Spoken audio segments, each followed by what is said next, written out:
हमार लड़का जब 3 साल पहले से विदेश बाढ़े तो ई लड़का कहाँ से भइल कौनी गन भइल। एक महीने पहले जब बच्चा भइल तो हमनी के होश उड़ गइल जे भाई बच्चा हउवे कैसन, जो हमारा भाई से 3 साल से संपर्के नहीं है, ये कैसन बच्चा भइल।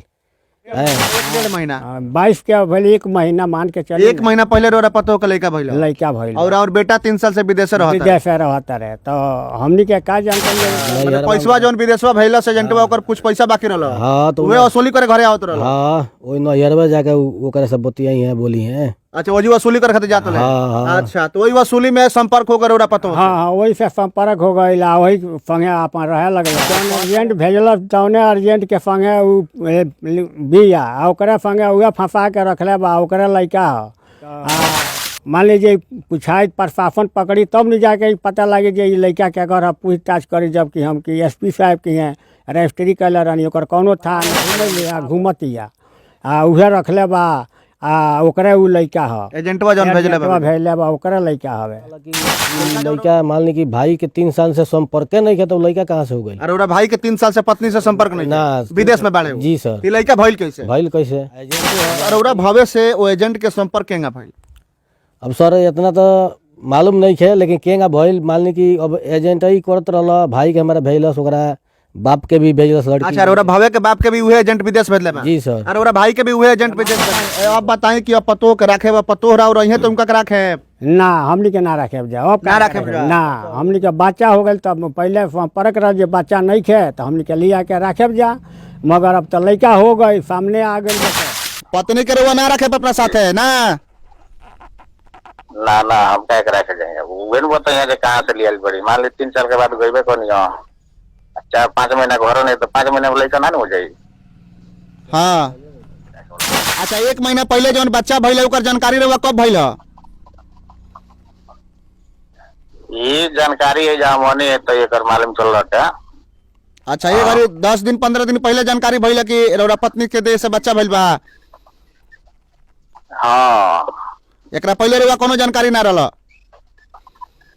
ना एकरा पहले जानकारी ना रहा। एथी किन वाला भाई दुका बोला टेम्पू किन के दिला रही अर्जेंटवा के एगो मोटरसाइकिल किन के दिला रहे तो लोन पर तब मोटरसाइकिल वाला नमस्कार हम अमरजीत कुमार गिरी रहुआ देखतानी भोजपुरिया झकोरा। अभी हम पहुंचल बानी गोपालगंज जिला के कुचायकोट थाना क्षेत्र के हमनी के पकड़ी में पहुंचल बानी सन और एजी एगो अजीबो गरीब घटना घटल बा। रहुआ सबके बता दी कि पति बाड़न विदेश में और पति के भेजे वाला एजेंट के द्वारा ही मतलब कि जौन एजेंट वो पति के वो आदमी के विदेश में भेजले वही एजेंट के साथे ओकर आदमी मतलब कि उनकर पत्नी जौन बाड़ी की फरार बाड़ी आज कई बरस से और वो महिला के द्वारा कहीं ना कहीं दहेज के केस भी परिवार के ऊपर कर दिहल गइल बाटे। का मामला बा तमाम बातचीत करम। का नाम पड़ी अपन पारसराम ये का मामला बा तमाम सोशल मीडिया पर सामने आवता है कि और बेटा हमन बाहर बड़े बाहर बड़े हमार बेटा हम राजू नाम ना हो राजू नाम हटे। अच्छा राजू माने कौना एजेंट के भेजले माने गइले विश्वनाथ दुसाध हवन या पकड़िया के उहे एजेंट भेजले अर्जेंट भेजले भेज के ओकरा बाद से ओकरा बाप के भेजले केकरा बाप के लड़किया के बाप के अरे रौरा पतो के बाप के भेजले। हाँ। अरे रौरा बेटा के भी उहे एजेंट विदेश भेजले बा। हाँ उहे अर्जेंट भेजले बा। अच्छा तो ये एजेंट जौन बा की रौरा संपर्क में भी रहल ह रौरा पतो के गांव जौन ह घर जौन बा ओजी भी संपर्क में रहल ह। हाँ वो जो संपर्क में जब बराबर जाई आई चाहे कबो चल जाई या ओकरा घर के लोग सब केहू जानता हिताई नताई कहीं भी जाई तो पूछ लो जे के ह तो हमार दामाद हवन उनकर यही यहाँ कह के लड़कवा कही एगो ये हमारी बहनोई हूँ यही लगा कह के जाई आवागछ करते करते करते करते अब 3 बरिस से उहे रखले बा 3 बरिस के ऊपर से उहे लेके डेरा गोपालगंज रहते पूछला लोग तो कहला जे मिल में नौकरी ला गई बा तो अर्जेंटाइयो करेला या ओकरा बाद ओकरा संगे रहबो करेला जाला हो जा ओकरा बाद हो जा रहेला सांझ के हो जाला ओकरा बाद घरे चली आवे लागेला थे जौन बाकी और बेटा के शादी जौन भइल रंजना देवी के साथ है जी 2014 में शादी अपना बेटा के रुआ कोई रंजना देवी के साथ है। हाँ जी 2014 में शादी भइल ओकरा बाद माने आते आते 10 दिन के बाद भाग गई भाग के 2-3 दिन निपाता रही 2-3 दिन निपाता रहला के बाद फिर ओकरा बाद अली फिर ओकरा बाद लेकिन आवत जा 10 दिन 5 दिन पर आयल गई कुछ कहला तो उ कहेलो जे ओकरा बाप मातारिया के हमनी के ऊपर धमकी देलो, मारे पीटे के कहेलो जे थाना में केस करा देव जा, पकड़वा देव जा, हैंगा करब जा, होंगा करब जा। तो हमनी के डरा जाई जा और हमनी के कुछ कहबे ना करी जा, का कही जा हमनी के। यही के डरे ओकरा बाद फिर अलगा हो गईली। अलगा भइला के बाद फिर हमनी के अलग रहनी है जा, खाना खाई ले जा, चाहे हमारे मलिकाएँ रही है। ओकरा बाद ऊपर 7 जना के ऊपर केस कर दिले बिया जे दहेज मांगता लो आ मारपीट करता लो। मगर हमनी के कुछ काम मतलब ना मारपीट ना कुछ बिखो ले लहली, 2 बड़का मोबाइल ले लहली, गैस सब लेके भाग गए। सब लेके मान लीजिए कपड़ा लत्ता लेके गईली, गैस सिलेंडर भारत एजेंसी के रहे वो लेके गईली, बर्तन लेके गईली, बिखो 8 स्थान रहे वो लेके चल गईली। मान लीजिए जितना गर्म कपड़ा रहे विदेश के, जितना कम्मर वम्मर जितना भी रहे सारा वो लेके चल गईली। एगो अथी किनवा वाला भाई दुका बोला टेम्पू किन के दिला रही अर्जेंटवा के, एगो मोटरसाइकिल किन के दिला रहे तो लोन पर। तब मोटरसाइकिल वाला आयल हमारा दुआर पर, तो हमनी के कहनी जा हमनी के तो मालूम नहीं है, राजू तो विदेश बढ़े, तो हमनी के का बताई जा। तो बेटा के नाम राजू है जी। अच्छा, तो एगो बात बताई कि तोरा और जौन पतोह रही है वो अब केकरा साथ रहता रही? अर्जेंट के साथ रहता? अर्जेंट के संगे रहता रही, गोपालगंज में बाड़ी। वही एजेंट के साथ बड़ी जो एजेंट रउरा बेटा के विदेश भेजल? हाँ, हमरा लड़का के ओकरा बाप के, रउरा पतोह के बाप के विदेश भेजल? विदेश भेजल ओकरे वही अर्जेंट के संगे बाड़ी। आई धमकी देता, कहता ये तालू के हम लड़ाएब, तो उ लड़ावला सब हम लड़ाएब, ओकरा के लिया के राखेब। तो लिया के राखत काहे नहीं खे, राखो।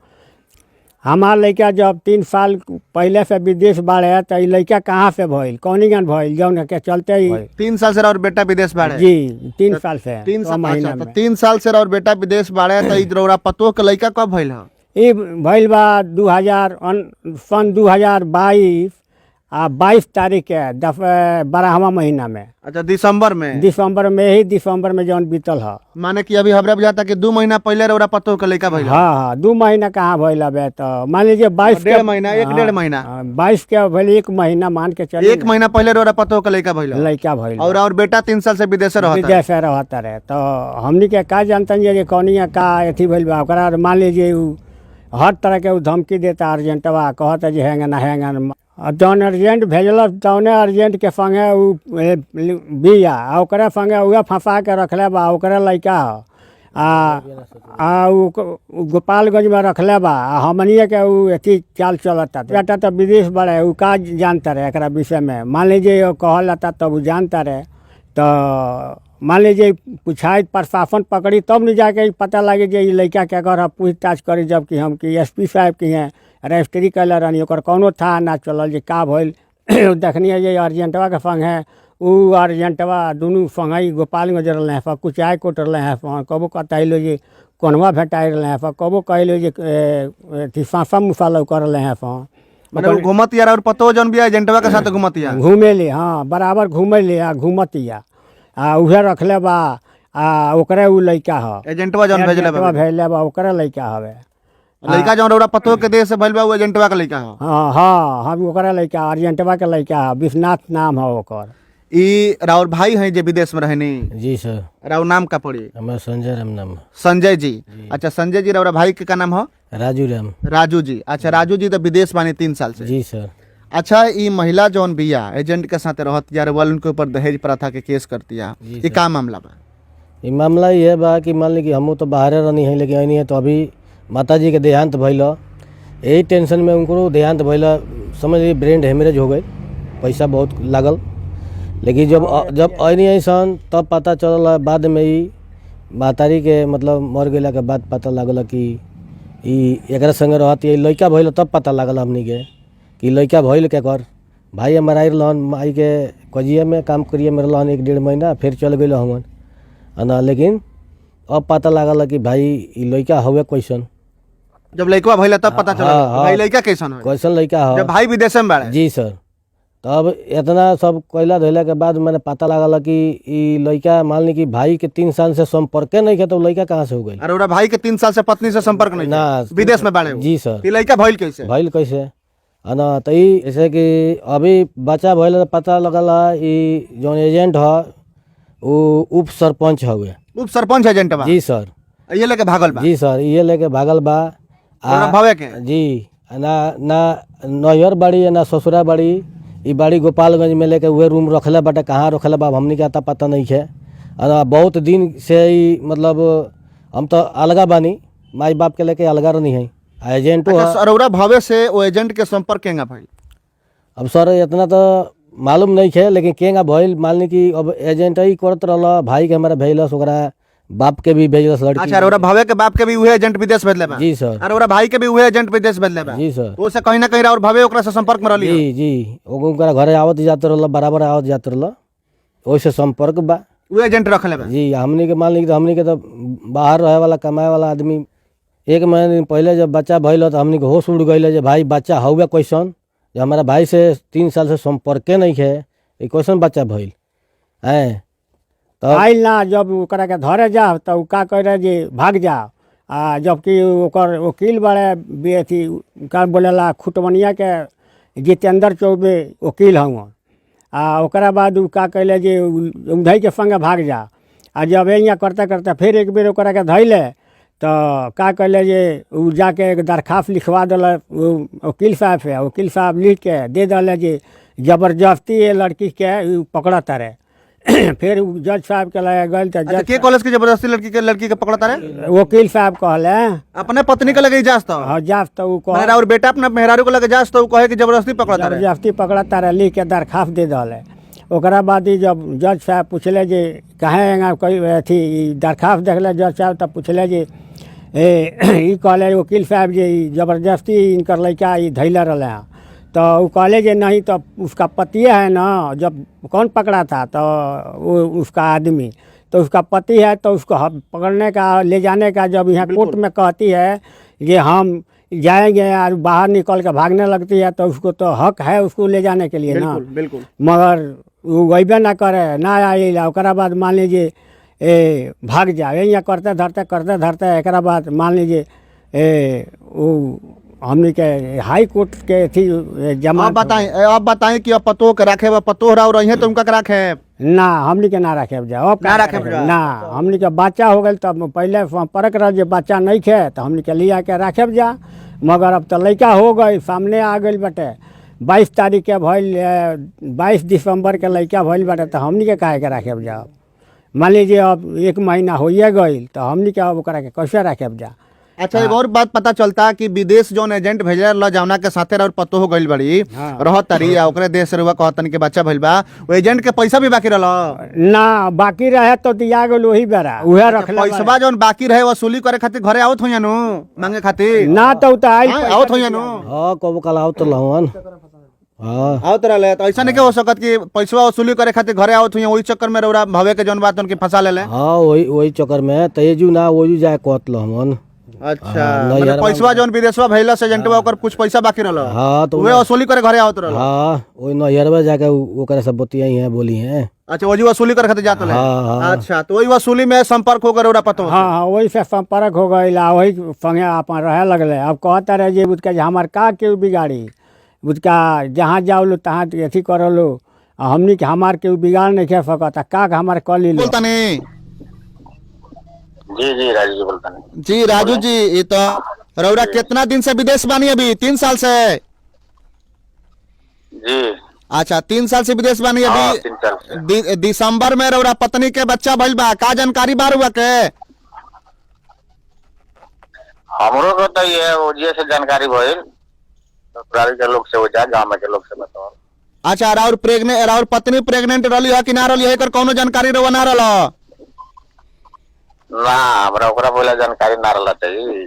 मान लीजिए केसिया करल तो हम कोई नहीं होए ना कनी 3 साल के बाद अब गइल बानी तब केना या प्रेग्नेंट भइल बड़बे ना बताइए अब क्या लगता का उनकर व्यवहार रहला? हां, कैसन व्यवहार रहला रउआ साथे? केंगा व्यवहार रहला उनकर?